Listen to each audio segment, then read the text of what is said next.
was here at 9:50. Ja, goed. No stress. Are you okay? Yeah, yeah. When I ride with my motorbike, I know, it's not possible I thought to take my phone. No problem.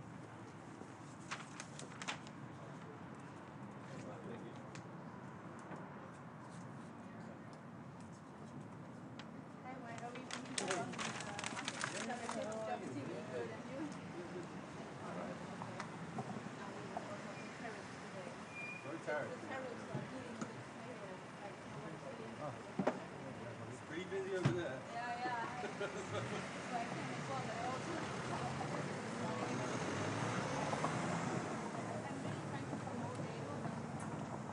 Yeah, so that's good. We will see now.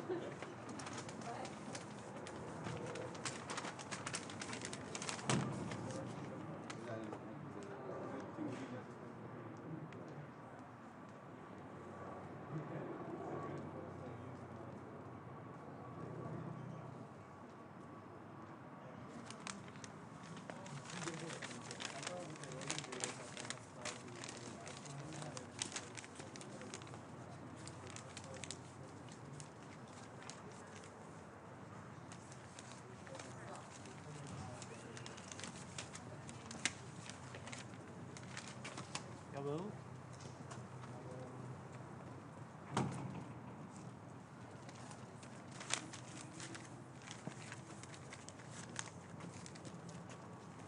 Ik heb eens kijken.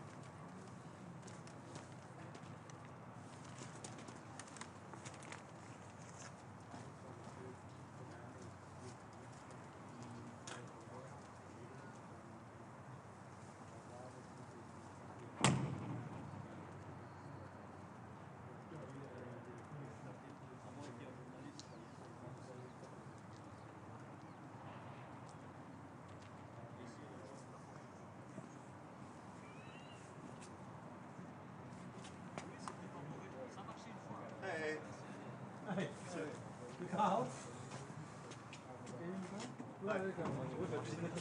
Ja, goed. Ik ben op tijd. Ja.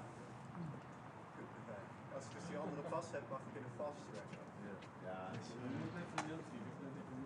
Oh ja. Ik heb gisteren wel weer gesproken, stond gisteren aan de balie. Oh, ben jij dat? Ja, ik ben gebeld. En ja, ik denk... Ja, kort haar. Nee, dit is een jongen die zegt weer over zijn gebeld en we komen er nog toe. Maar dat is een probleem, ze komen nooit ergens op toe. Ja. Alexander.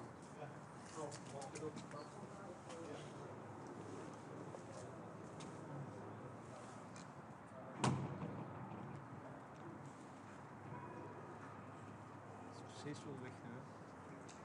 Snap je het helemaal niet?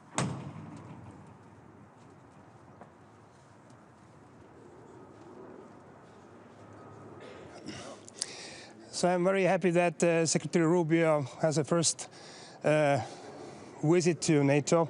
I just met him last week in DC, so I'm very happy to welcome Rubio as well here. The most important is that we're now going to decide to increase the spendings from the European side to defense. Estonian government decided a month ago that we are going to increase our spendings for defense from the next year up to 5% least. We probably do more because we are following the regional defense plans we adopted already during the Vilnius NATO summit. So I do expect that this discussion today as well, and then the summit in The Hague, will be decisive, at least 3.5% of GDP for everybody. So I'm happy I see as well many European governments deciding to increase the defense spendings. So it is very crucial because Russia will remain a threat, and President Trump's message has been very clear, not now only, but even during the first period of when he was in office. And also many other US presidents have said that Europe needs to invest more, and we understand that this is reality, and we do finally that. Of course, Estonia would have been more happy that these tying on decisions would have come like 10 years ago. But finally we are there, and it's very important. And of course, the second topic is Ukraine. We need to continue to support Ukraine on military level, also sanctions. I'm happy there is a draft in US as well, which is dealing in Senate, which is tightening the new sanctions for Russia as well, because unfortunately we don't see that Russia is able and Putin wants to have any kind of ceasefire, and of course he doesn't want any kind of peace, so we need to push Russia heavily. And at the same time we need to give military support to Ukraine, that Ukraine can fight for our freedom and for their own freedom. So thank you very much. We have recently seen some leaks from signal chat groups from the US administration with some disrespectful comments about European allies. Why are the United States still a reliable ally? We have many comments. This is rhetoric, and we're living in a new era in the meaning of diplomacy. But the most important is to follow the facts and follow the behavior in real life. So I'm pretty sure, after meeting as well Secretary Rubio last week in DC, that the US is committed to Baltic states, US is committed to NATO. But as I mentioned as well, we need to do our part. So let's not following every kind of comments, but let's do our job. And most important job is to ensure that Europe is able to defend. Thank you. Minister, how important is it for your country, but also for NATO's defense plans, to get to know exactly from Secretary Rubio in which ways and to what extent the US may be reducing its role in Europe? I'm pretty sure that transatlantic bond is very strong. So it's in interest of Europe and also in US that NATO is strong alliance. So we are going to discuss European part. So how much more we can invest to our defense. And it is not because of President Trump. It's because of us. We see what Russia is doing right now and has done already more than 3 years in Ukraine. And we see as well that there is no willingness from Putin to have any kind of peace. So Russia will remain a threat. And we need to take seriously as well the Trump administration, that they have said very clearly that Europe must invest more heavily, and happily we see these marks that different governments are doing that. But you know if they are going to reduce troops, right, in Europe? We have troops, US troops in Estonia, Latvia, Lithuania, Poland. We have asked more troops to our region because US troops are peacekeeping troops. I mean, in real life, not as a United Nations, but they are keeping the peace. And we are ready to double our investments to welcome these troops. So, thank you. Yeah. Minister, we see a dramatic backslide in Georgia. This week already adopted the repressive legislation. So what's your opinion, what's your estimation of current situation? Yeah, Estonia has put tens and tens of different persons under the personal sanctions, the national sanctions as well, Ivanishvili and the Prime Minister. And also we are calling the European Union to start the process of taking down the visa liberation to start this. Yeah, let's see. Okay. You think that can be on the table now? Yeah, it can be on the table. It needs 15 member states to start this process, to screen and also ask the regime that they need to change the behavior. So, thank you very much.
I just come back from Cambodia, so.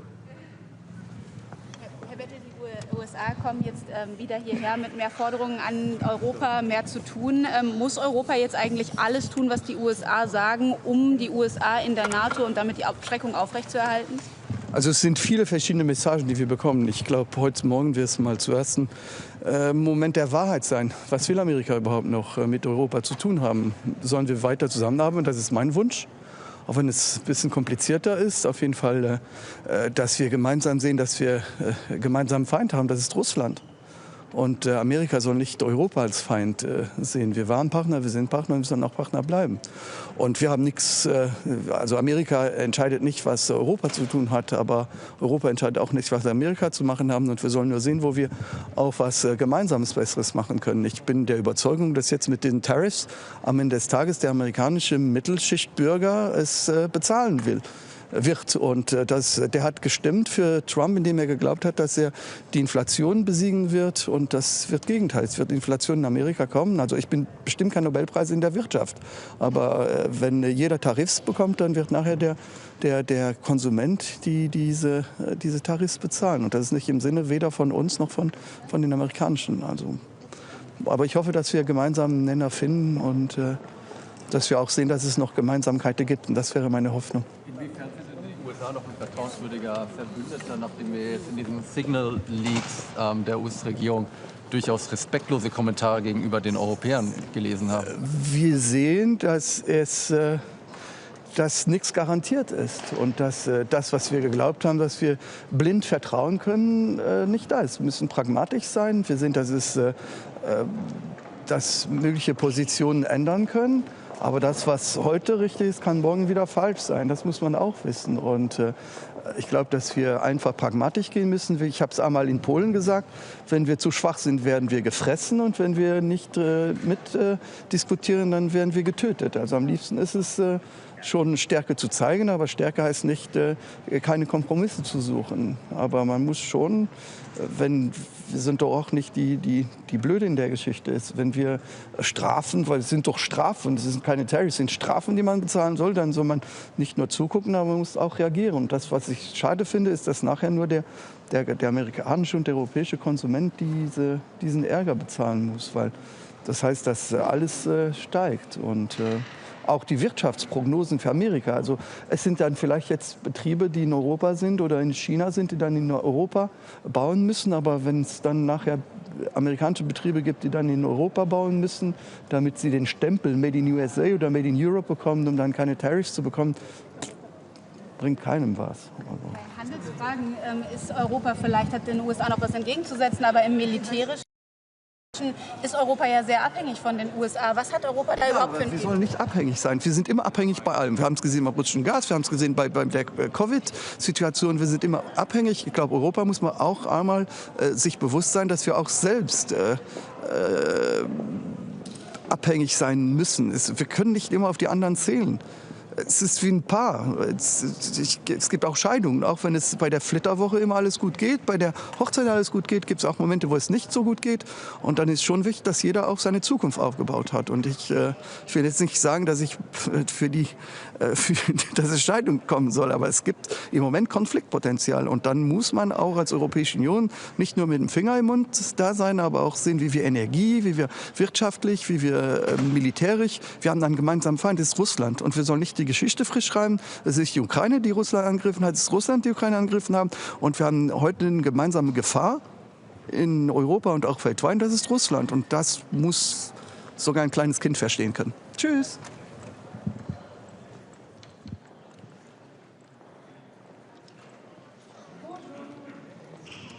Good morning.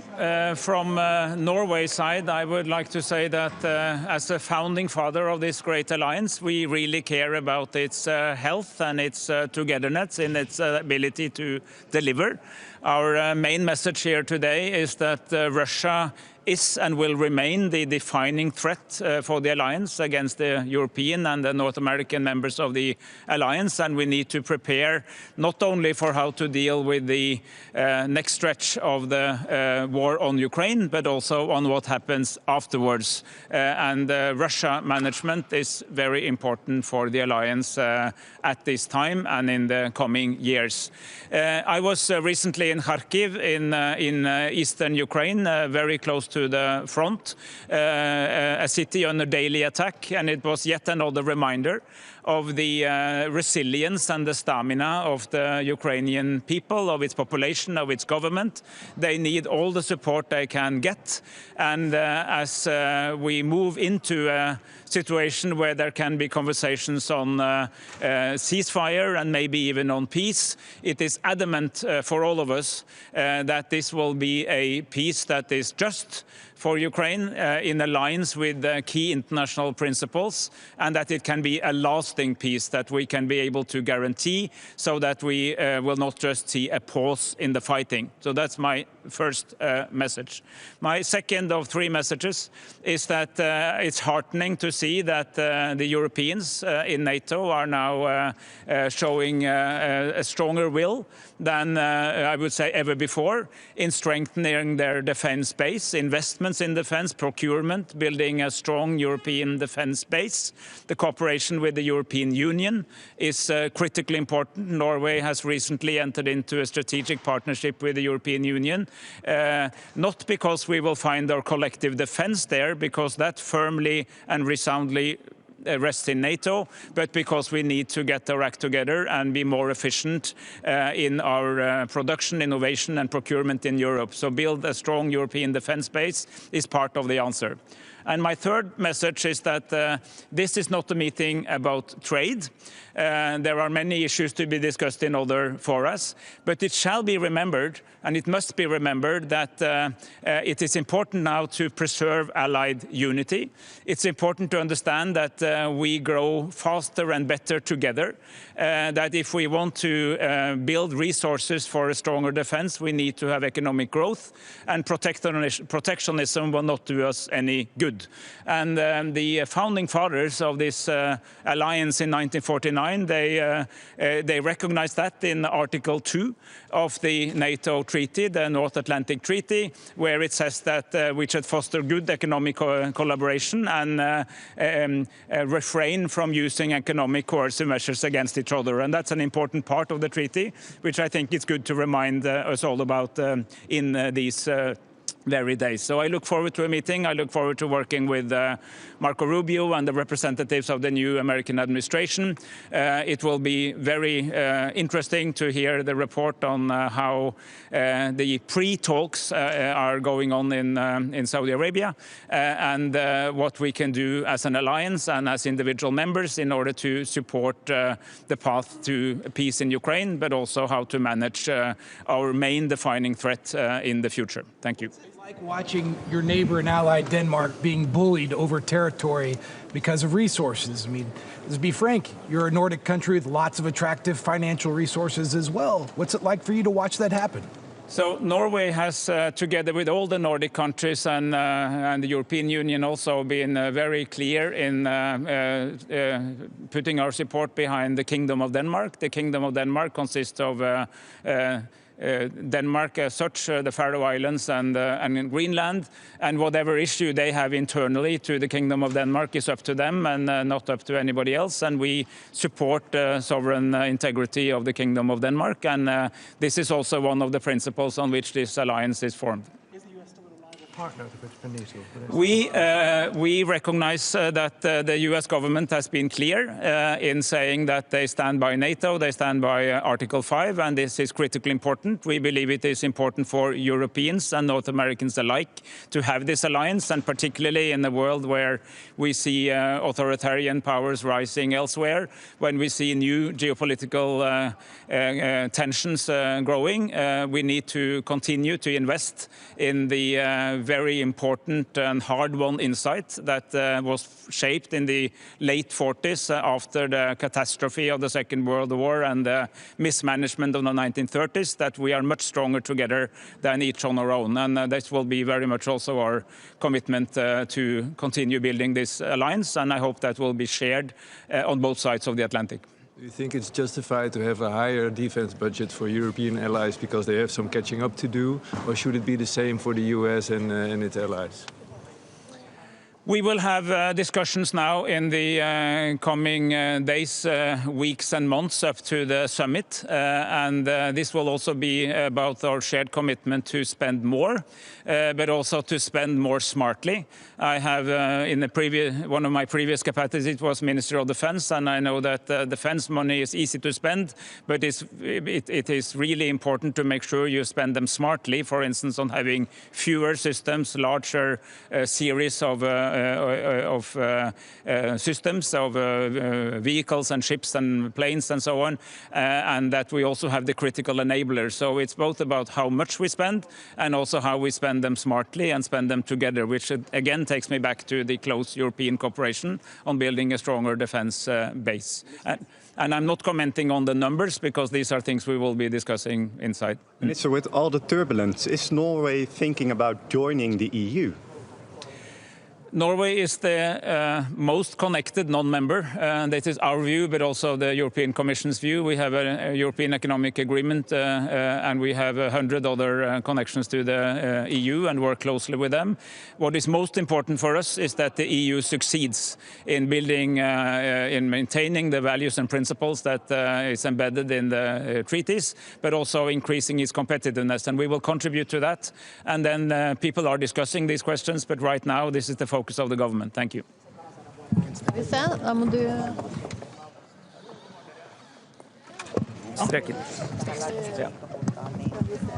Good morning from Slovenia. I will come there also, yes. Very good morning. I'm looking forward to today's discussion with our allies and also with Secretary of State, Mr. Rubio. It will be the first opportunity that we are sitting together at the table. So we have to prepare well for our June summit in Hague. I'm also looking forward that we will discuss with our Indo-Pacific partners. We have a lot of common challenges, Euro-Atlantic partnership and the security challenges that we are all faced.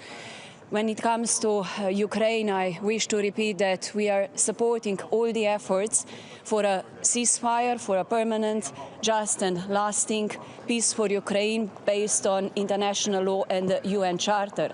And this is even more important for Slovenia as a non-permanent member state in the Security Council. I also would like to stress that discussing with our partners, meaning that we wish to discuss about our common challenges, our security, our deterrence, and what more we can do together. I will also focus on the Western Balkan, which is our direct neighborhood. We are following the developments in Serbia and Bosnia and Herzegovina, the elections in Kosovo, and we need to be engaged in this part of the region. So looking forward to today's discussion, also that we have a strong and most important partner with the European Union that will be at the table with Kaja Kallas, and Ukraine that has a very privileged partnership with the NATO-Ukraine Council that we will meet tonight also with the Ukrainian Foreign Minister Sibiha. Dobar dan. Po slovensko? Ja. Ja, lepo pozdravljeni. Danes bo prva priložnost, da sedimo skupaj vse zaveznice z novim državnim sekretarjem oziroma sekretarjem Rubijem za mizo, da se pogovarjamo o skupnih izzivih in kaj narediti kot zavezništvo v tem, da krepimo našo skupno varnost, našo skupno odpornost. Slovenija se zaveda, da bomo morali narediti več. Pogajanja o samih številkah se še niso začela, je pa seveda smiselno govoriti o tem, kam vse bomo namenjali naše vse napore za krepitev varnosti naše Slovenije. Tako da danes se veselim predvsem slišati tudi stališča ameriškega državnega sekretarja Rubija, predvsem pa, da se bomo pogovarjali skupaj o varnostnih izzivih, ko gre s partnerji Indo-Pacifika, ko gre z ukrajinskim zunanjim ministrom. Tu lahko ponovim stališče Slovenije. Podpiramo vsa prizadevanja za premirje, ki bo trajno in pa seveda za mir v Ukrajini. Pravičen, trajen mir v Ukrajini, ki bo temeljil na načelih ustanovne listine Združenih narodov, mednarodnega prava, tudi zato, ker smo v varnostnem svetu Združenih narodov. Tako da Z indo-pacifiškimi partnerji zagotovo bomo govorili ne o sami varnosti, ampak tudi o hibridnih grožnjah, dezinformacijah, o naših skupnih izzivih, ki jih imamo in kako krepiti tudi obrambno industrijo. In ko govorimo o obrambni industriji, mislim tudi na znanost, inovacije, raziskave. Dotaknila se bom zagotovo tudi Zahodnega Balkana, dogajanja v Beogradu, dogajanja v Bosni in Hercegovini, volitve na Kosovu. To je pomembno tudi za našo neposredno soseščino in varnost. Tako da razprave danes in jutri bodo zagotovo izjemno dinamične. Tudi naša najstrateško pomembnejša Evropska unija bo za mizo skupaj s Kajo Kallas in pa ukrajinski zunanji minister se nam bo zvečer pridružil na NATO Ukrajina svetu, ki pa je pravzaprav najbolj privilegiran del odnosov, ki ga ima Ukrajina z zaveznicami.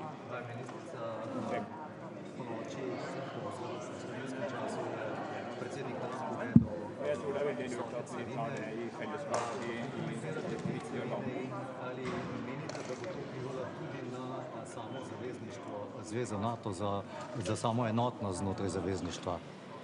Napoved Trumpa je zagotovo hud udarec, ki bo imel izjemne posledice na celotno svetovno gospodarstvo. Tudi Slovenija mora zdaj temeljito analizirati, kaj to pomeni za slovensko gospodarstvo, predvsem, da zaščitimo naša podjetja, to je interes. Vem, da bodo zasedali trgovinski ministri v kratkem 7. aprila in potem bo tudi skupna pozicija Evropske unije, ampak nikoli v preteklosti se takšne napovedi, ki lahko vodijo v trgovinske vojne, niso za gospodarstvo dobro končale. Tako da upam, da bomo lahko v dvostranskih pogajanjih z ameriško administracijo dosegli kakršnekoli izjeme, ki bodo predvsem zaščitile slovenska podjetja in gospodarstvo. EU odzove na te carine, zakaj se bo Slovenija zavzela v teh pogovorih o odzivu?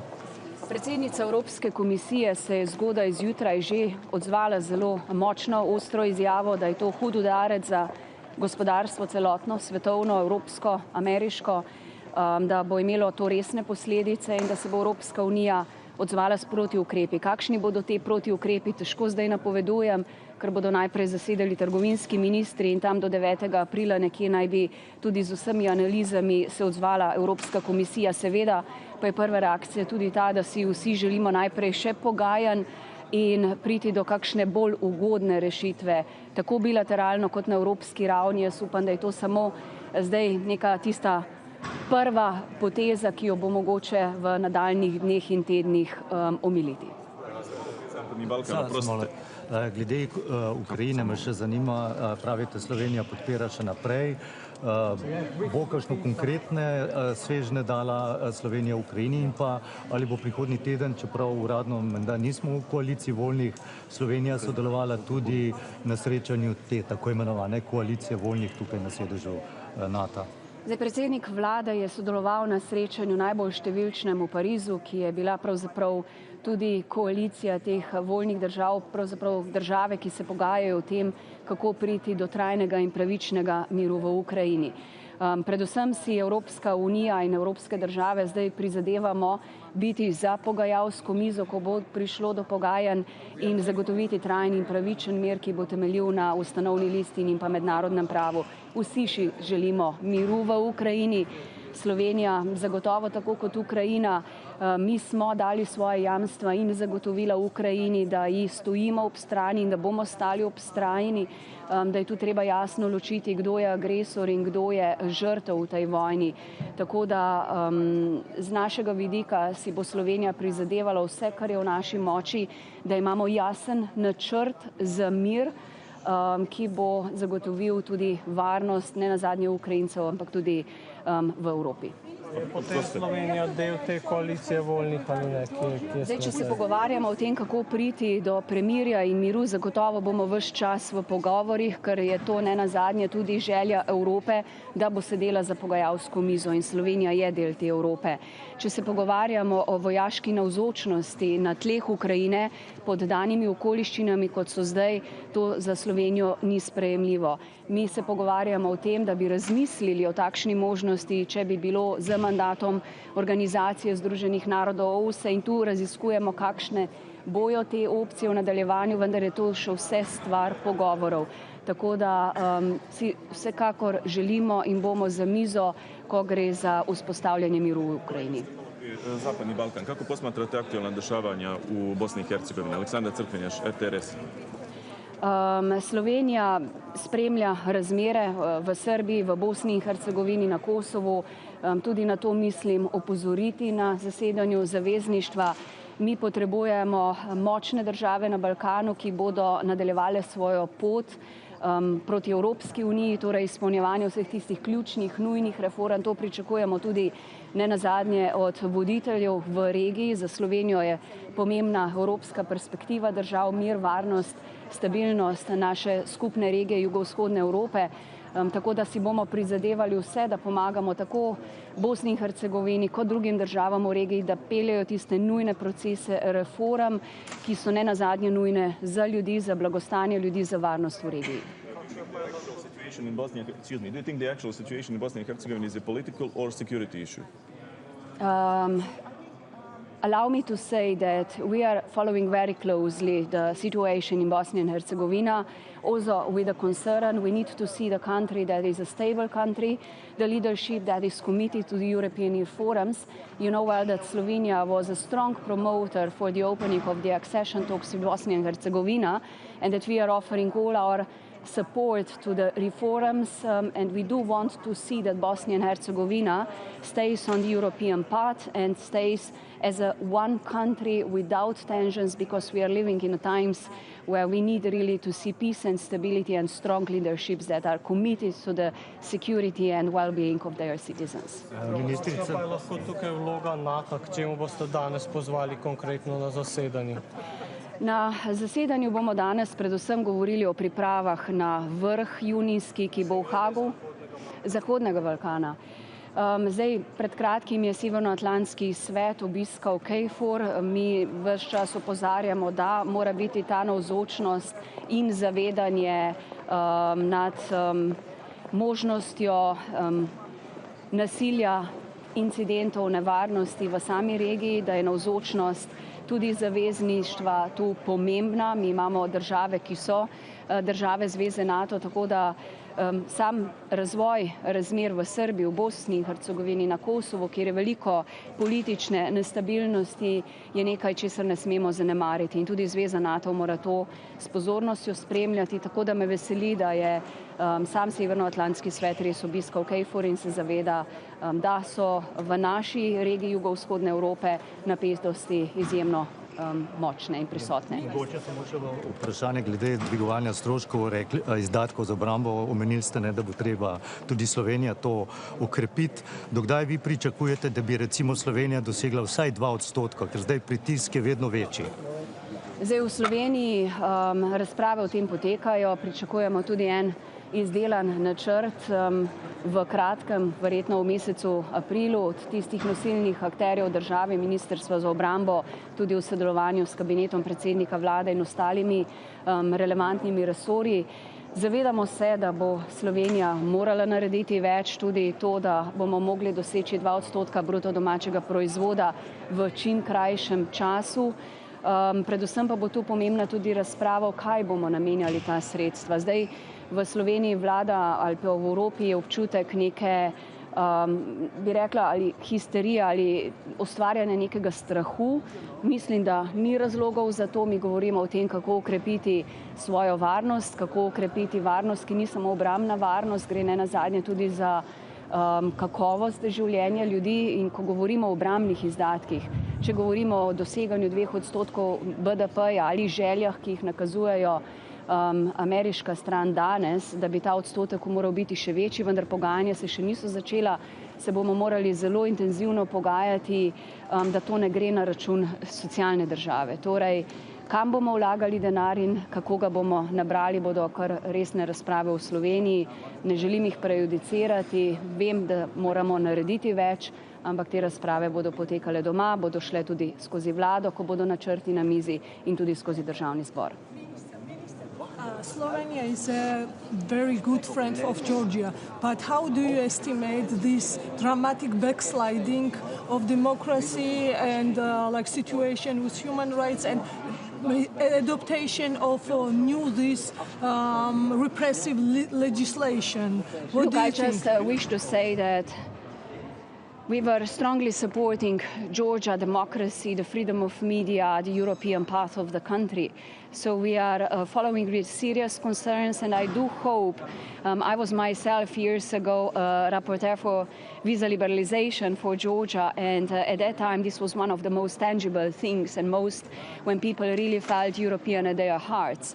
So I do hope that we will see that Georgia in the years to come and that we will play a supportive role to it. Sorry, I have to go.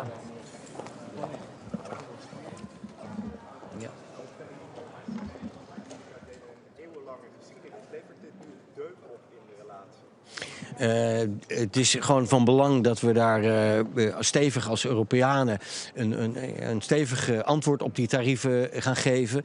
Dat is ook echt op het Europese dek ligt dat.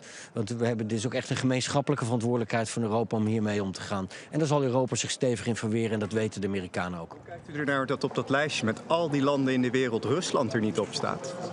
Nou, de handel tussen de VS en Rusland is denk ik heel erg beperkt. Ik betreur het dat er echt stevige tarieven op import vanuit Europa en de rest van de wereld staat. En daar gaan we als EU daar een robuust antwoord op geven. Maar het is toch vreemd dat Aruba, Sint Maarten er wel op staan en Rusland niet?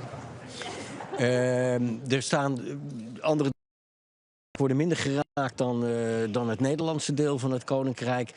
Waar het om gaat is dat je ziet dat de Trump-administratie, de Trump-regering echt een andere koers kiest als het gaat over wereldhandel. Vrijhandel is bepaald niet hun uitgangspunt. Zij menen dat hoe de wereldhandel op dit moment in elkaar zit, dat zich dat tegen hun belangen keert. En nemen rauwe maatregelen om dat op te schudden. Maar daar gaan we als Europa ook gezamenlijk in een stevige respons in geven. Tot slot, vandaag is bekend geworden dat Hongarije uit het ICC stapt. Nederland is gastland. Wat is uw reactie erop? Ja, ik betreur dat. Ik vind het internationaal strafhof is een belangrijke instelling. En voor Nederland als gastland komen daar ook verantwoordelijkheden en verplichtingen mee. En een van die verantwoordelijkheden is dat wij het betreuren dat Hongarije deze stap zet. Ik begrijp dat het proces om dan daadwerkelijk het strafhof te verlaten, dat ongeveer een jaar duurt. En tot die tijd zal Hongarije sowieso moeten voldoen aan de verplichtingen die daarbij horen. Denkt u dat dit een opmaat is naar meer? Dat er meer landen zullen volgen? Kijk, we leven nu in een wereld vol onrust, oorlog en onzekerheid, waarbij ook de internationale instellingen niet altijd even populair zijn bij iedere regering. Wat Nederland betreft, wij zien belang bij die multilaterale ordening, bij die internationale rechtsorde. En dat blijven we ook zien. Wij zien daar een breder belang bij en ook bij het handhaven daarvan. What we could expect today from the Council, EU or NATO, Ukraine, what decisions we could expect from that? I don't expect new, very specific decisions on that today, but of course this will be an important part of the discussions. So I'm very much looking forward also to the dinner that we'll be having in presence also of the Ukrainian foreign minister. And Marco Rubio, do you expect that he will bring something to the table at this council? I look forward to meeting him here, and I look forward to discussing matters with him here. I believe NATO is very important, not only for European allies and Canada, but also in the interest of the United States. European stability and European security is very important, I believe, also for the US in the end. Is the US still a reliable partner? Very disrespectful comments from the US administration in a leaked signal chat. How trustworthy, how reliable are the United States still as an ally? As the Netherlands is concerned, we believe that the US is an important ally. The US is a very important partner, both regarding European security and also the prosperity of Europe. How do you think, how much does Europe need to do from what the US wants them to do in order to keep the US within the alliance? Because if I understand correctly, Europe is still reliant on the US. So do we have to do anything they want now? NATO stands as a robust political military alliance, including Article 5. That is clear. That has clearly been communicated at all levels by the US to us too. At the same time, what we see, of course, is that the US expects European allies to take more responsibility for their own security and for their own environment.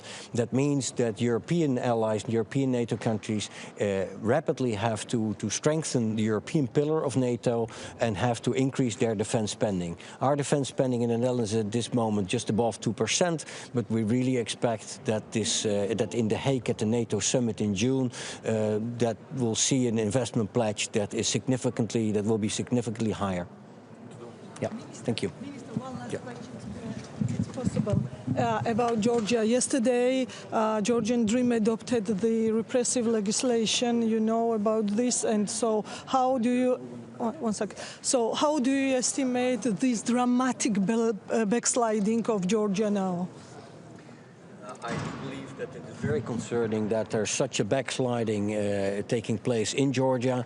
You've seen the declaration by the EU High Representative, Mrs. Kallas, and the European Commissioner for EU Enlargement, Mrs. Kos, and also from the Netherlands as a key EU member state. We fully stand behind that. We're very concerned about the developments in Georgia, also because we see that such a large part of the Georgian population is pro-European, wants to strive towards this European horizon, and we want to encourage them to stand, to continue that stand. Which measures can be used? Very quickly, just. I'm here to NATO at the NATO ministerial meeting. This is not the opportunity to discuss such measures, but you've seen that as EU we've also taken steps regarding, for example, the visa requirement for Georgian diplomats.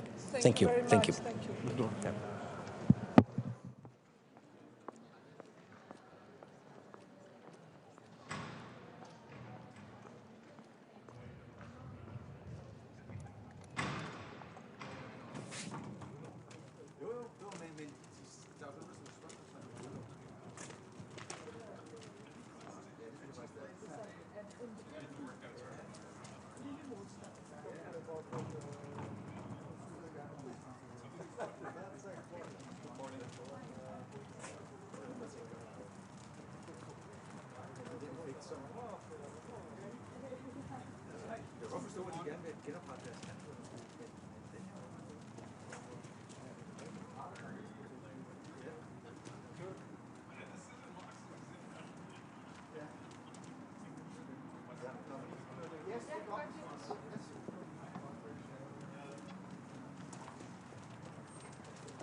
Næste gang.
ok, c'est bon.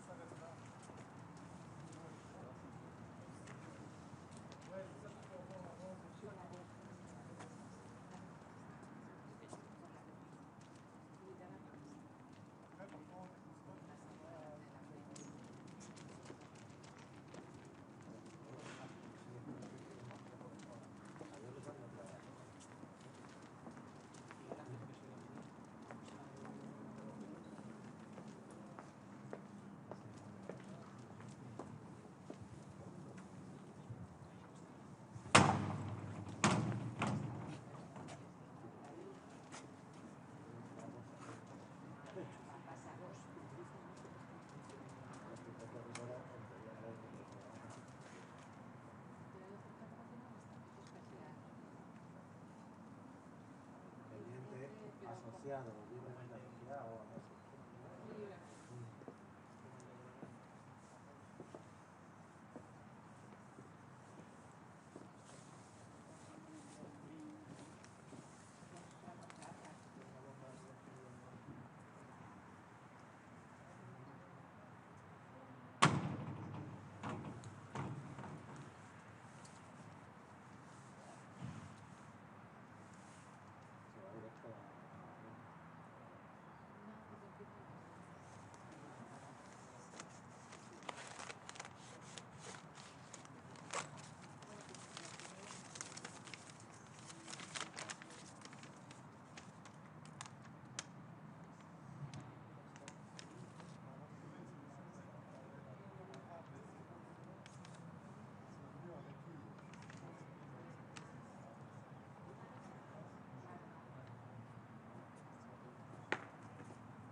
Go first to the Spanish press.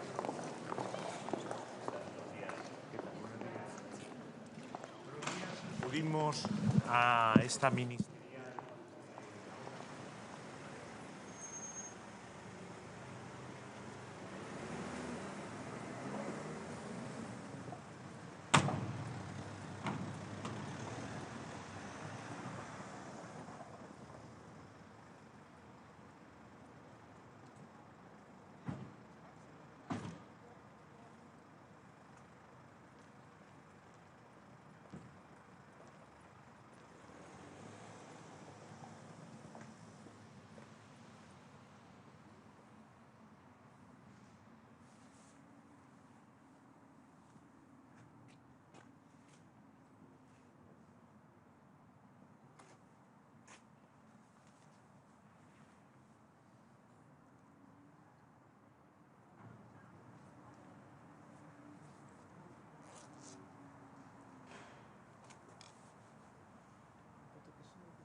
Hello, good morning.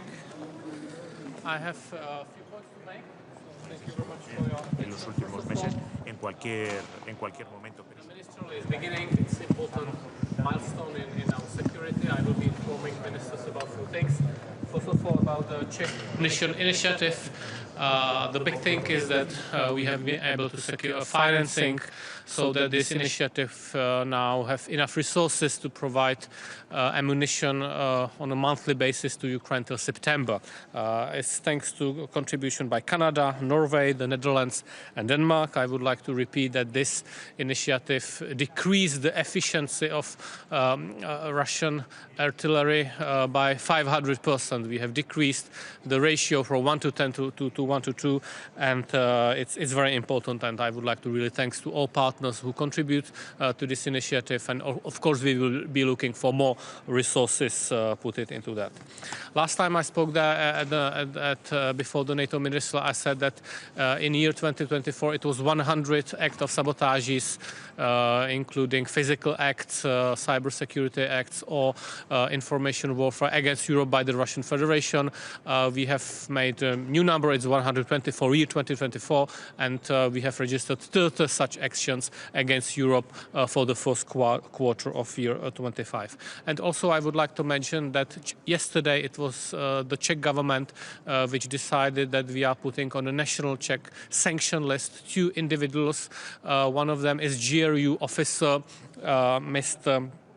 officer who was basically instructing citizen living in Czechia, Belarusian citizen, and she's also on a sanction list, and she was doing different kind of information operations inside the Czech Republic, and she was ruled to leave Czechia in 30 days. So I'm open to question. Thank you very much. A reliable partner for NATO. Sorry. Is the US still a reliable ally? Yes. What will be your message to Secretary of State Rubio? I will be addressing all ministers, and definitely I'm looking forward to agree with him. Yeah. Could you explain how your initiative with ammunition works with Kala's initiative about 2 million ammunition shells for Ukraine? So the Czech Republic delivered, the Czech Republic's industry delivered 1.5 million rounds of ammunition to Ukraine last year. 500,000 of that was large caliber ammunition, or 155 millimeters, 152 millimeters. So I think it's fully working in full line. You know, we need to deliver this material to Ukraine so it can defend against Putin's war of imperial conquest. Yes, but these 2 million Sorry. trust on the US. Again? Do you think that the alliance can trust that the US would stand by the alliance, for example, if Article 5 was activated? I have never ever heard anything about Article 5 which would concern me from the American side, so I trust them, yeah. You just said that the US will still be a reliable ally, but we have seen nevertheless recently leaks from a signal chat with very disrespectful comments about Europeans from the US administration. So can you explain at least why you still believe that the US are reliable and even trustworthy? Because they have never ever said anything against NATO commitments. That's what I am building up my faith.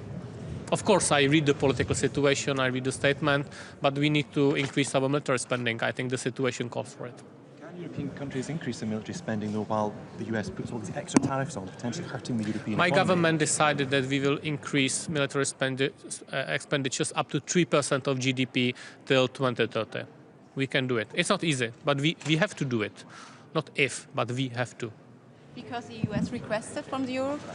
Because Russia is trying to destroy us. Okay, thank you very much. Goodbye.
Hi. Good morning. Good to be here again. I look forward to meeting my colleagues, and I'm glad that our colleague from Ukraine, Andriy Sybiha, will be joining us to give us an update on the situation on the ground. And support to Ukraine is crucial at this moment, as Sweden just delivered its 19th military support package, which is our biggest so far, and I urge my colleagues to do even more. It is about our common security. I also look forward to the discussion on increased target on defense spending. Sweden has doubled its defense spending in 4 years, and we're ready to do a lot more. And finally, I look forward to the meeting also with the Indo-Pacific countries. I believe that our security is becoming more and more interlinked, and I think that the clearest example of this is that we have the presence of North Korean troops also in Russia. Thank you very much. What is the reliable partner? Excuse me? Is the US still a reliable partner? Yes, US is a very reliable partner. I have a very good discussion with my colleague Marco Rubio, and he very much appreciates what Sweden is doing on defense spending, and of course expects Europe to do more, and I think that is the only way to act at this moment. But they have been very clear to that commitment to NATO and also Article 5. What's it like watching your neighbor and ally Denmark being bullied over territory? Well, of course, we support Denmark in every way, and the future of Denmark and Greenland only belongs to the Danish and the Greenlanders. Thank you.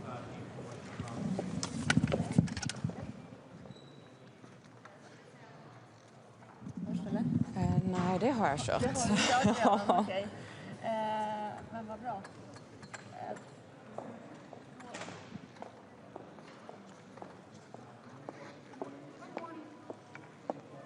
Good morning. I'm Baiba Braja, Latvia's foreign minister. It's good to be back at NATO. And today we have quite a tough agenda, which will be continued. The main issue for us is obviously strengthening NATO, strengthening transatlantic bond, making sure that deterrence defense of NATO is as viable as it has been for 76, 77 years. Tomorrow is NATO's birthday, so a big day, I think, for all of us. For NATO, it's pretty straightforward. The KPI of success is keeping peace and security that NATO has been able to keep for 76 years among allied nations, and for the protection of 1 billion citizens. We are stronger than ever. Sweden and Finland has been fully integrated, both in military terms in NATO, 32 allies strongly together.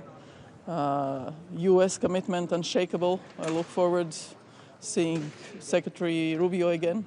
We were in Washington last week for a serious conversation. We'll continue it here. Support to Ukraine, to self-defense of Ukraine, is a second priority for us. So we look forward discussing with Minister Sybiha how we can best support Ukraine's legitimate self-defense. And of course, Indo-Pacific partners are as important as ever for all of us, because the challenges to global security don't limit themselves to the US or Europe. It's not just Euro-Atlantic security. We are all connected. We see it in the war in Ukraine, but we see it in cyberspace. We see it in coercive behavior by China in the Indo-Pacific. So all those challenges to us as states, but also to our citizens, are important. But also they are prominently on the minds of our citizens, so they need to be addressed. China, of course, is a systemic challenge, while Russia is the most direct and significant threat to Euro-Atlantic security. So terrorism as important to our citizens. So all those issues will be covered in these meetings.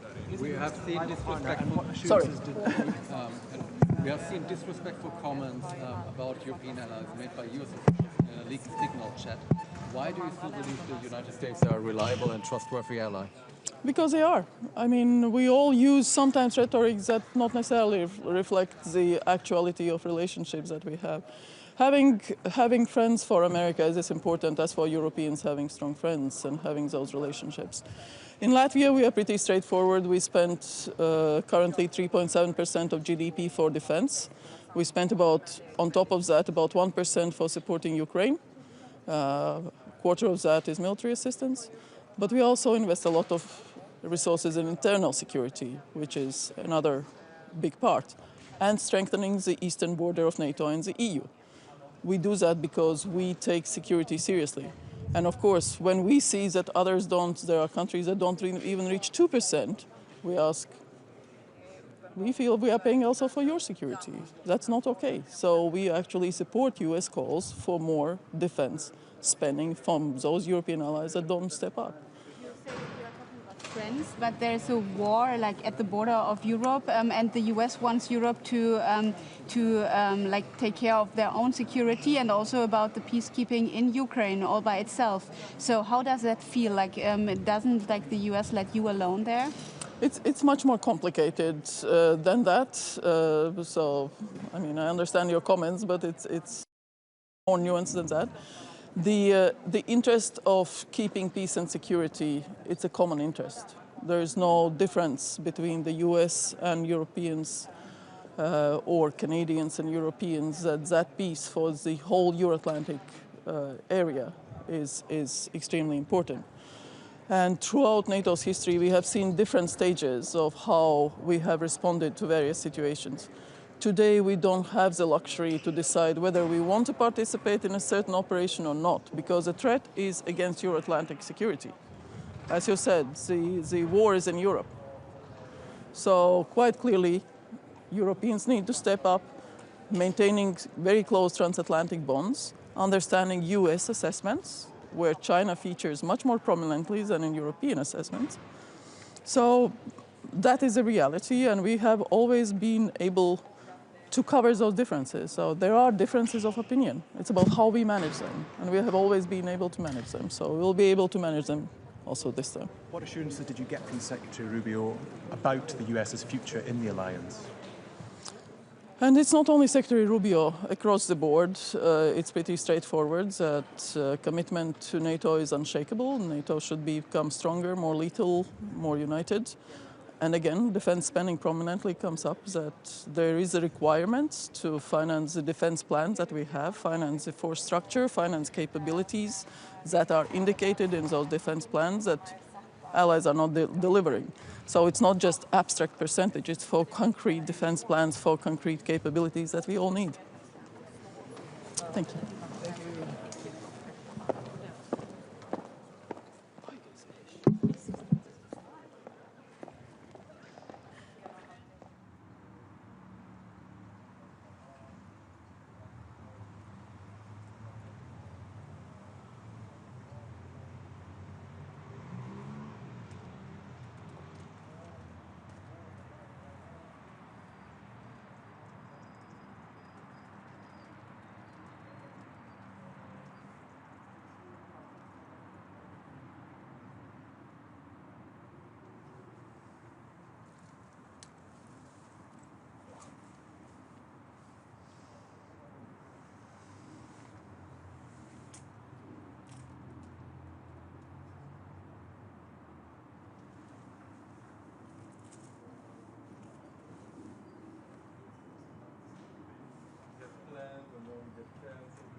Good luck with the live, guys.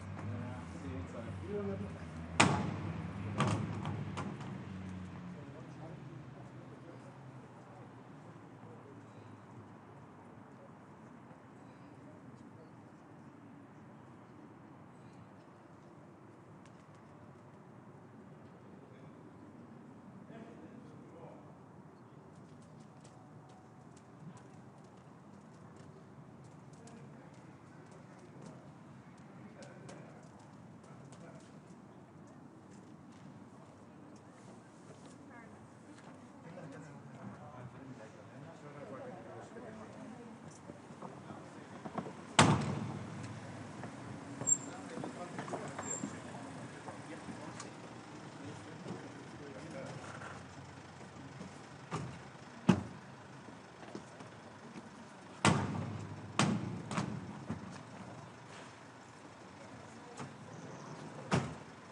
Good morning, how are you?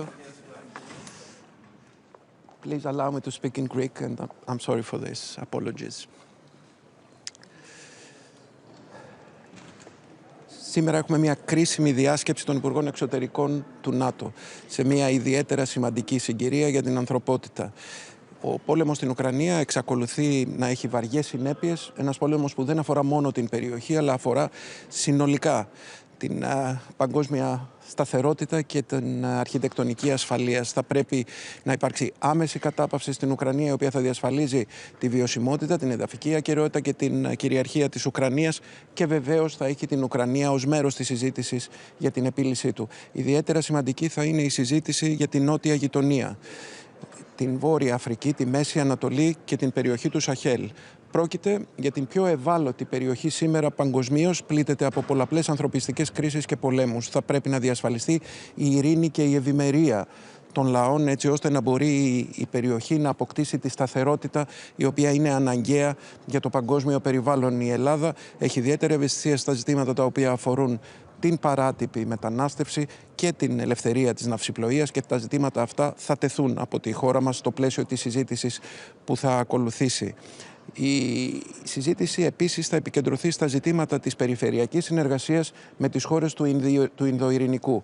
Πρόκειται για μια σημαντική συνεργασία η οποία θα αφορά την κυβερνοασφάλεια, τις υβριδικές απειλές, αλλά και όλες τις άλλες απειλές οι οποίες αυτή τη στιγμή πλήττουν την παγκόσμια οικονομία και την παγκόσμια ασφάλεια. Πριν από 69... Στις 4 Απριλίου του 1949, σαν αύριο, υπογράφηκε η συνθήκη του Βορειοατλαντικού Συμφώνου. Μαζί με τον Οργανισμό Ηνωμένων Εθνών και την Ευρωπαϊκή Ένωση αποτέλεσε στην πραγματικότητα τη βασική δομή πάνω στην οποία οικοδομήθηκε η παγκόσμια αρχιτεκτονική ασφαλείας για δεκαετίες.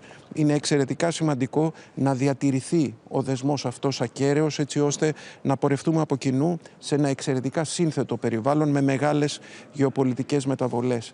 Είναι σημαντικό να διατηρήσουμε τόσο τις κοινές μας αξίες, τις κοινές μας παραδοχές σε ό,τι αφορά τα ζητήματα ασφαλείας, αλλά επιπλέον να στηρίξουμε και μια οικονομία η οποία θα είναι ευημερούσα στο παγκόσμιο περιβάλλον.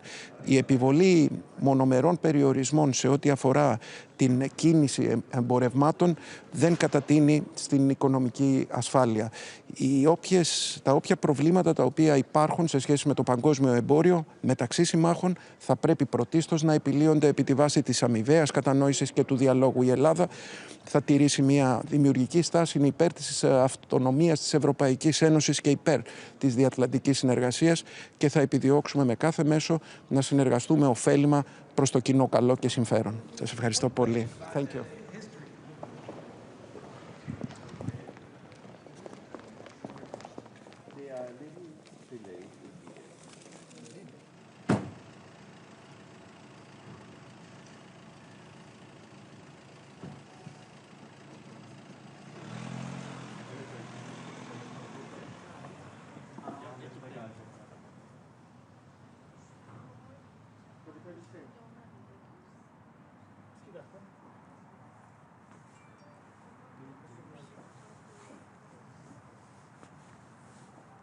Oradan geçip geçmeyecekler için bir şey Bence çıkar bu saatte, daha 20 dakika var. Sen istersen gruba yaz. Ümit Bey de yazdı da ben Güven Hanım'a iyi söyledim direkt. Sen de olsun. Ya da gruba yazalım biz. İsterseniz siz yazın. HQ girişi olsun. Tamam. Ben Tamam, Güven Ümit Hanım'ı yazmışsın. aradım. Alo? Alo? Ha ya Güven Hanım size söylemiştir herhalde de karşılama olacak. Büyük ihtimal yukarıda, ona göre hazırlık yaparsınız. Herkese duyurun. Hazırlık yaptık. Tamam. Biz de aşağıda bekliyoruz Ümit Bey'in şeyiyle. Tamam, görüşürüz.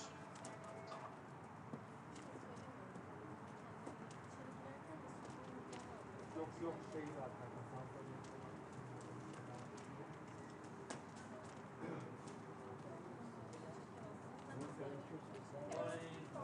You're waiting for Minister? Yes. Same. They were together. They were together in Paris. Yes. And the ministers coming very soon. I didn't read the read report. Yes, there is something, but I didn't read it. Statement. Yeah. I didn't see that. So how about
gentil sur les filles.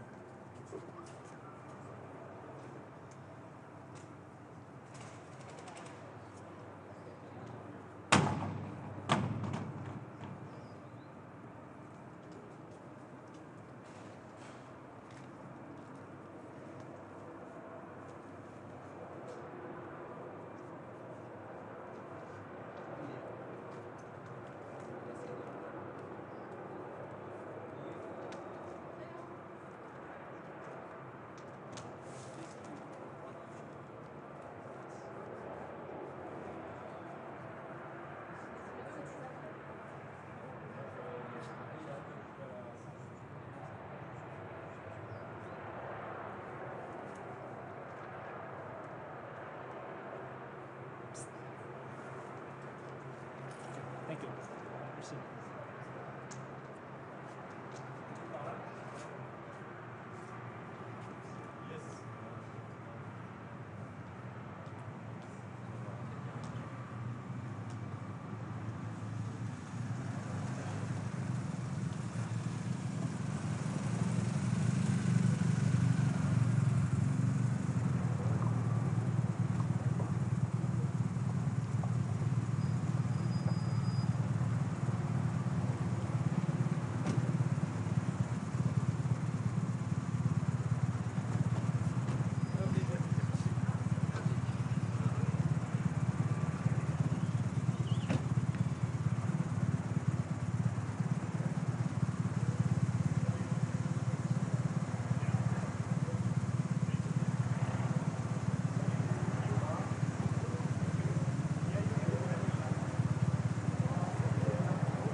Bonjour à toutes et tous. Bien, face au temps troublé que nous traversons, face au nouveau désordre mondial qui s'installe, plus que jamais, les membres de notre alliance doivent faire preuve d'une solidarité sans faille.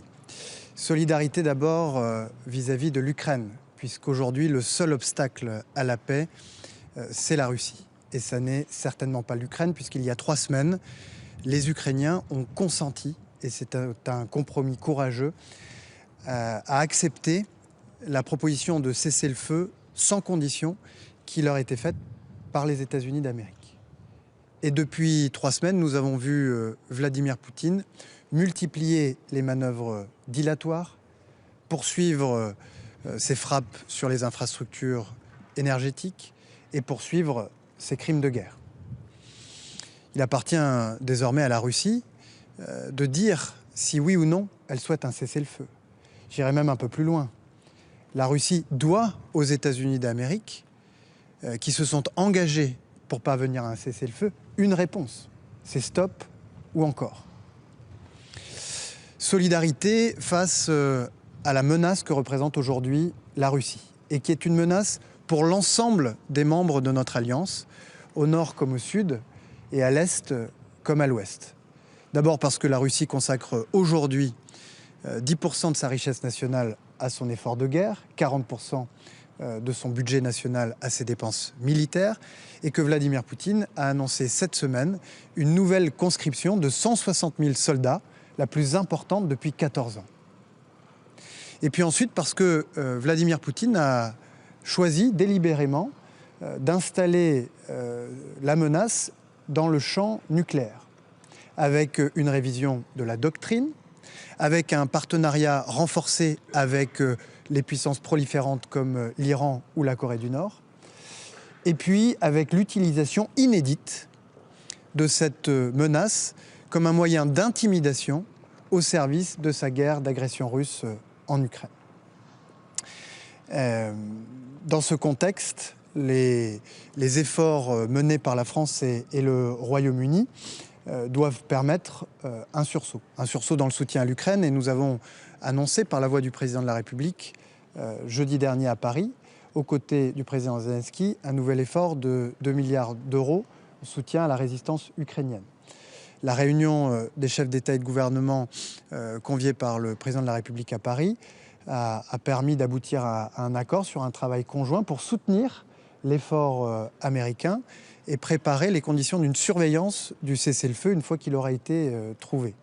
Et puis au-delà, les membres de cette coalition de puissances volontaires et capables ont souhaité, pour certaines d'entre elles, préparer les conditions d'une force de réassurance qui, le moment venu, pourra permettre à ce qu'un accord de paix qui sera conclu entre l'Ukraine et la Russie puisse être véritablement durable. Et ce sera d'ailleurs l'objet du déplacement cette fin de semaine des chefs des armées français et britanniques en Ukraine. L'objectif, c'est bien de parvenir à la fin de cette guerre d'agression et à créer les conditions pour que la souveraineté et l'intégrité territoriale de l'Ukraine soient durablement respectées. J'ajoute d'ailleurs que le respect de l'intégrité territoriale et de la souveraineté vaut pour l'Ukraine comme pour l'ensemble des pays de notre alliance et de leurs territoires ultramarins. Les frontières de l'Europe ne sont pas négociables. L'intégrité territoriale et la souveraineté des pays de l'alliance ne le sont pas davantage. Solidarité, je le disais, sur le développement du pilier européen de l'OTAN. Le moment est venu de le développer. Nous y sommes prêts. Nous y sommes d'ailleurs invités par nos partenaires américains. Nous y sommes prêts. Nous sommes prêts en réalité à un double relèvement. Le relèvement de la part de nos dépenses militaires dans notre richesse nationale et le relèvement de la part européenne dans les dépenses militaires européennes. Premier relèvement, je le disais, la part de nos dépenses militaires dans notre richesse nationale. Au niveau national, nous sommes parvenus, grâce à 2 lois de programmation militaire voulues par le président de la République, à atteindre le seuil des 2% de la richesse nationale consacrée à notre effort militaire. Et le président de la République a fixé un objectif de 3 à 3,5%. Et nous nous préparons à le faire. 3,5%, c'est à peu près le niveau des dépenses militaires américaines. Le deuxième relèvement, celui de la part européenne des dépenses militaires européennes, c'est aussi l'un des objectifs que nous nous sommes fixés au niveau européen avec le livre blanc sur la défense, avec les décisions récentes du Conseil européen. Nous sommes aujourd'hui à peu près à 50% de part européenne des dépenses militaires. Nos partenaires américains sont à peu près à 100% de part américaine des dépenses militaires américaines. Nous avons donc des marges de progrès considérables pour développer cette part européenne dans nos dépenses militaires. Solidarité, je le disais, sans faille, qui est requise aujourd'hui de la part de tous les membres de l'Alliance. Solidarité qui est néanmoins éprouvée par les décisions qui ont été prises et annoncées hier par le président Trump avec l'application des droits de douane réciproques qui auront des conséquences négatives sur l'économie américaine comme sur les économies de l'ensemble des membres de l'Alliance. C'est le cas d'ailleurs de l'économie européenne et le président de la République recevra aujourd'hui à 16 h les représentants des filières concernées pour évaluer les conséquences de ces décisions. L'Union européenne répondra, elle le fera dans un premier temps dès la semaine prochaine, en réplique aux droits de douane qui ont déjà été appliqués il y a quelques semaines par les États-Unis sur l'acier et l'aluminium. Et puis elle engagera, elle l'a déjà dit, des consultations pour prendre le cas échéant de nouvelles mesures à la suite des droits de douane réciproques qui ont été appliqués hier soir. Comme l'a rappelé la présidente de la Commission européenne, l'Europe dispose de tous les moyens pour protéger les Européens, leurs intérêts et leur prospérité. Nous avons développé ces dernières années des instruments puissants de défense commerciale pour le faire. Mais notre réponse ne sera à la hauteur que si elle est unitaire, si les Européens font preuve d'unité. C'est ainsi qu'ils pourront entrer en position de force dans les négociations lorsqu'elles s'ouvriront au bénéfice de la prospérité européenne. Merci à toutes et tous. Merci beaucoup.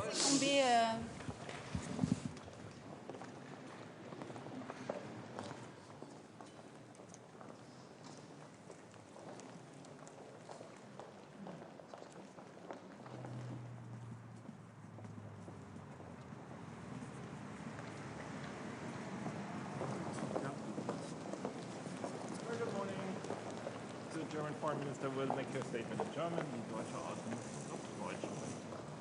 Frau Außenministerin. Einen schönen guten Tag. Die NATO ist ein kraftvolles Orchester und kein Soloakt. In einer gemeinsamen Symphonie entsteht unsere Stärke für Sicherheit. Einer für alle und alle für einen. Das hat diese Verteidigungsallianz über 75 Jahre stark gemacht und dazu geführt, dass wir die stärkste Verteidigungsallianz für unsere eigene Sicherheit und für unseren Frieden sind. Und das gilt erst recht in diesen Zeiten. Daher bereiten wir hier den Haager Gipfel der NATO-Staaten intensiv vor. Dabei sind 4 Punkte besonders wichtig. Erstens, Europa übernimmt mehr Verantwortung für unsere eigene Sicherheit und für die Sicherheit des transatlantischen Bündnisses. Wir nehmen dafür weitere finanzielle Mittel in die Hand. Viele Staaten werden so 3% ihres BIPs mindestens erreichen, gerade auch Deutschland. Wir haben ein Riesenfinanzpaket auf den Weg gebracht, abgesichert durch eine Änderung unserer eigenen Verfassung, um in unsere Sicherheit und die transatlantische Sicherheit zu investieren. Das macht deutlich, we Europeans are bold and we will be bold also in the future. Ich habe gerade in der Ukraine und in Moldau, wovon ich gerade zurückgekommen bin, noch einmal mehr als deutlich zu spüren bekommen. Russland bedroht jeden Tag und jede Nacht den Frieden und die Sicherheit diesseits und jenseits des Atlantiks. Deswegen werden wir als NATO-Partner insgesamt den europäischen Sicherheitspfeiler weiter ausbauen. 800 Milliarden Euro über 4 Jahre stärken unsere eigene Sicherheit. Denn klar ist, die Bedrohung geht von Putins Russland aus, und zwar eine Bedrohung für uns alle. Zuallererst heißt es natürlich, die Ukraine weiter massiv zu unterstützen. Auch deswegen war ich selber als deutsche Außenministerin in der Ukraine, um zu unterstreichen, dass die bisherige Bundesregierung und ebenso die neue Bundesregierung ohne Wenn und Aber an der Seite der Ukraine steht, weil die Ukraine unseren Frieden in Freiheit für Europa sichert. Auch hier hat sich erneut gezeigt, Frieden wird es nur durch gemeinsame Stärke geben. Daher haben wir zusätzlich zu den Investitionen in die europäische Sicherheit als in den letzten 3 Monaten weitere 20 Milliarden Euro für die Sicherheit und Stärkung der Ukraine auf den Weg gebracht. Auch hier spielt Deutschland eine entscheidende Rolle mit weiteren 3 Milliarden Euro, was bedeutet, dass wir dieses Jahr allein für die Ukraine 7 Milliarden Euro zur Verfügung stellen. Und wieder gilt, das ist nicht nur allein für die Unterstützung der Ukraine, sondern zur Friedenssicherung unseres europäischen Kontinents. Der 4. Punkt ist auch zentral für den Haager Gipfel. Sicherheit in Europa, Sicherheit des transatlantischen Bündnisses bedeutet vor allen Dingen auch starke Partner zu haben, nicht nur mit Blick auf den Atlantik, über den Atlantik in beide Richtungen, sondern gerade auch mit Blick auf den Indopazifik. Daher gilt die Bündnisstärke weiter auszubauen, indem wir gemeinsame Antworten für die regelbasierte internationale Ordnung finden, gerade mit unseren Partnern des Indopazifiks, weil auch hier wir gemeinsam erleben, dass unser Einstehen für die gemeinsamen Regeln uns gemeinsam stärker macht und schützt vor Aggressionen von Russlands, aber auch dem aggressiven Agieren Chinas, wie wir es gerade erneut auch im Indopazifik durch Übungen erlebt haben. In diesem Sinne sind das zwei wichtige Tage hier der Außenministerinnen und Außenminister. Die NATO ist stark, wenn wir gemeinsam von einem Blatt singen. Die NATO war immer stark, weil wir verstanden haben, dass die Sicherheit des einen auch die Sicherheit des anderen ist. Und in dem Sinne werden wir als NATO-Partner weiter die nächsten Monate und Jahre gestalten. Frau Schäfer, ZDF. Immer weiter als unzuverlässiger Partner, jetzt gestern neu mit den Zöllen.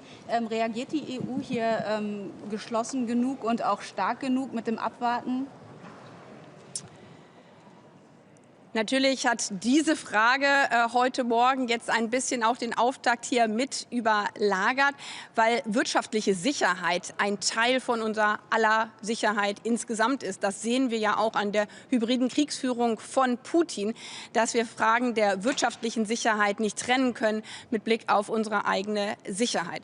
Daher ist für uns als Europäer klar, dieser Tag ist kein Tag der Liberation, erst recht nicht für die Amerikanerinnen und Amerikaner, sondern für Amerika, für die Verbraucherinnen und Verbraucher bedeuten diese Zölle vor allen Dingen ein Tag der Inflation. Für Europa ist es aber ein Tag der Unity. Wir haben in den letzten Jahren gezeigt, dass unsere Stärke in unserer Geschlossenheit liegt. Wir haben uns daher auch im Rahmen unserer europäischen Sicherheitsstrategien, auch der deutschen Sicherheitsstrategie, genau mit der Frage wirtschaftliche Resilienz auseinandergesetzt. Eigentlich in Form der China-Strategie eine Toolbox entwickelt, wie wir auf Zwangsmaßnahmen anderer reagieren können, wenn Maßnahmen ergriffen werden, die sich gegen unsere eigenen europäischen wirtschaftlichen Interessen, gegen unsere Arbeitsplätze richten. Dabei haben wir immer deutlich gemacht, dass wir keine weiteren Handelskonflikte wollen. Es dient der Wirtschaft und damit auch den Menschen, den Verbrauchern, den Unternehmen, eigentlich aller, wenn wir faire und freie Handelsbeziehungen haben. Daher haben wir auch gegenüber den Amerikanern in den letzten Wochen deutlich gemacht, wir sind für Gespräche immer offen. Wir wollen keinen Handelskrieg. Es ist aber richtig, dass die Kommissionspräsidentin heute genauso deutlich gesagt hat, wir Europäer schützen unseren europäischen Binnenmarkt. Der europäische Binnenmarkt ist unsere Stärke, erst recht mit unserer Toolbox, die wir jetzt entwickelt haben, zu Gegenmaßnahmen, wenn andere unseren gemeinsamen Binnenmarkt gefährden wollen. Wir sind 450 Millionen Menschen im europäischen Binnenmarkt mit einer Wirtschaft, die volle Kraft hat. Und das bedeutet, wenn nötig, werden wir diese Instrumente nutzen. Und auch hier zeigt sich, wie wichtig die Arbeit der letzten Jahre war, des Bündnisausbaus. Weil wir als Europäer gerade auch unsere Freihandelsbeziehungen zu so vielen anderen Partnern auf der Welt, gerade auch wieder im indopazifischen Raum, aber auch Neuseeland, Australien weiter ausgebaut haben. Und die allermeisten Staaten auf dieser Welt sind nicht nur interessiert an fairen Sicherheitsregeln, sondern eben auch an fairen und freien Handelsbeziehungen. Und in diesem Sinne ist Europa, obwohl das heute für die Weltwirtschaft ein absolut schlechter Tag ist Europa stark aufgestellt, um sich selber zu schützen.